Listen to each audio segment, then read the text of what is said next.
Hey everyone, I'm Bodhi Slam, and today I wanted to give you some quick tips on sailing in Sea of Thieves. This is by no means a comprehensive list of the mechanics of sailing in Sea of Thieves, but it is enough to get you sailing.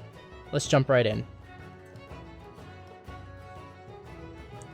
The first thing you're going to want to do is to place the quest given by one of the quest givers down on your captain's table. In the large galleon, it is located at the back, and on the sloop, it is located slightly to the back and down the stairs. Once you do so, you're going to want to accept that quest. If you're on a crew with many other people, you're going to want to accept it together. Once there's a majority, that quest will be selected and it will let you know. After a quest is accepted, you'll find that you have maps in your inventory. Using those maps, it'll tell you either a riddle of what island you're going to want to head to or an actual picture of that island. You're going to want to head to the table on the ships. In the galleon, it is on the first floor down in the middle, and on the sloop, it's towards the back of the ship. There are many features on the map. Zooming in and out with the mouse wheel or the right thumbstick on Xbox will make the map go closer to the islands or further away. Zooming in closer will help you find the names of islands and identify features according to your map. Also located on the map is a small indicator showing your boat and its location in relation to where you are on the map. This is especially important when you're setting sail on a voyage. If you exit the map and look at it, you can see the small representation of your ship on it moving. Now there's dotted lines to show you where you've been, and you can watch this small ship to see if your heading is correct, if you're heading towards an island. This is especially important on the galleons, as it is very hard for the captain who is steering the ship to see where they're going in relation to the map. There's a small trick on the sloops where you can look over the back edge right behind the wheel and look down at the map. Before setting sail, it's very important to stock up on resources. You're going to want to grab some bananas. If you're sailing alone, it's a good idea to grab some wooden planks and some cannonballs, as you're the only person on your crew who is going to be responsible for the tasks associated with these resources. Otherwise, it may be unwise to grab these if you're on a crew with more people. Grabbing all the cannonballs and then dying sort of puts your crew at a disadvantage. But it's important to know where the barrels are located. On the sloop, the cannonballs are located on the top deck, and the bananas and boards are located below deck. On the galleon, they are all located on the first floor below deck. Next, you're going to want to adjust your sail length and your sail angle. The sail length adjusts your speed, and the sail angle is how you adjust whether the wind is in your sails. The more wind in your sails, as shown by the sail puffing out, will make your ship go faster, and the amount of sail length, that is, if the sails are totally raised or totally down, will increase or decrease your speed.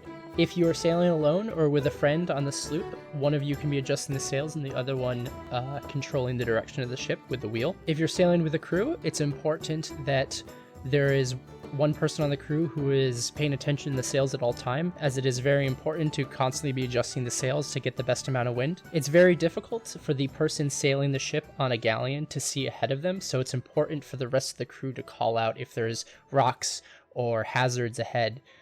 Here in this clip you can see once the sails are adjusted slightly to the side, it's easier for the person steering to see straight ahead. So sometimes sailing with the wind directly at your back isn't always the best option. Once we've adjusted our sails and we're ready to go, all we need to do is raise the anchor. You raise the anchor on the sloop by just turning around from the wheel, and you can pretty much get it by yourself. It goes up with relative ease. On the galleon, it's near the middle of the top deck. The galleon anchor is much harder to raise with one person. Working as a team, it raises much quicker, but it's important to know that if your team needs to get out of an engagement quickly, that everyone needs to chip in and raise the anchor.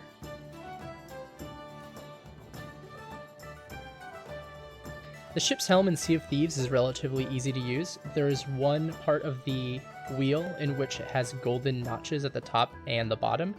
That represents the middle of the wheel. When you rotate the wheel and you reach the end of the wheel's rotation, you'll hear a thud. Now when you want to sail straight, it's important to note that the rung with the gold top and bottom are directly in line with the mast in front of you. You'll know this is in line because it makes a distinct sound, and if you're using a controller, it will rumble a bit. As long as this rung is in line with the mast, you will sail straight along your heading. Another important note is the compass in the bottom right hand corner.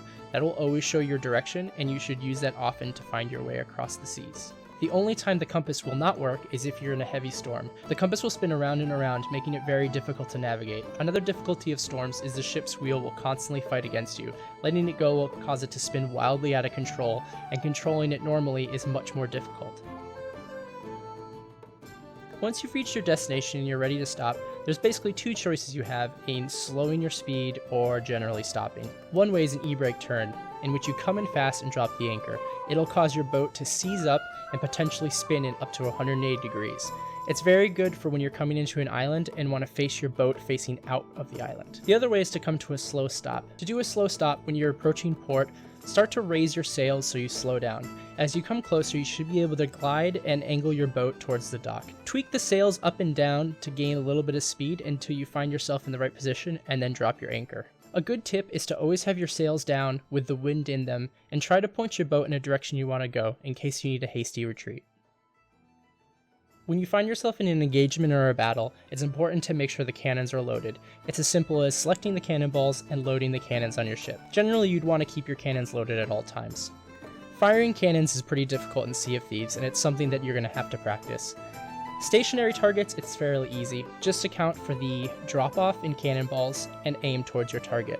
Much more difficult is against moving targets on the high seas, when both you and the other ship are moving. This will take some practice. Another fun thing you can do with cannons is shoot your crewmates out, including yourself. Use this to board other ships or get on islands quickly.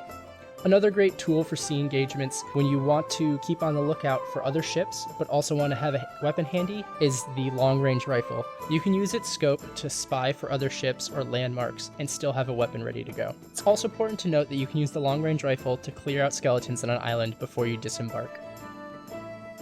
If your ship's taken damage, it will likely have holes in it. In addition to this, it'll have taken on water. To get rid of the water, you're going to want to select your bucket, scoop up the water in your ship, and throw it overboard. Now, if you have water in your ship, there's a good chance that there's a hole somewhere. You're going to want to use those wooden boards, click and hold on the holes to patch them up. Then go back down to your hull and remove any water by bilging. The last tip is to always keep your spyglass handy. Always be on the lookout for other boats, wrecks, landmarks, points of interest. Basically, always keep your spyglass ready to go. Use it often, understand how to use it, and it will keep you safe.